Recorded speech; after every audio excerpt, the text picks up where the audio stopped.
கிருஷ்ணனை பார்த்தாயா? தன் தாயின் வார்த்தையை சிரமேற்கொண்டு நடக்கிறான். ஆனால் நீயோ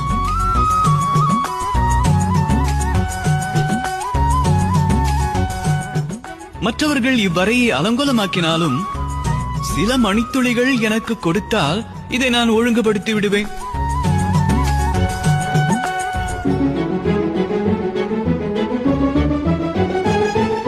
ஒழுக்கத்தின் திலகமாய் விளங்குகிறான் கிருஷ்ணன். ஆனால் நீயோ ராதா,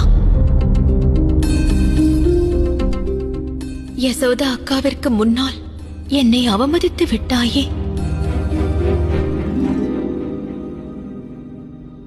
என்ன இது? வேதனை கொள்ள வேண்டிய அவசியம் இல்லையே. தாங்கள் அளிக்கின்ற இன்னொரு அறையும் இது போலவேதான் இருக்கும் அல்லவா?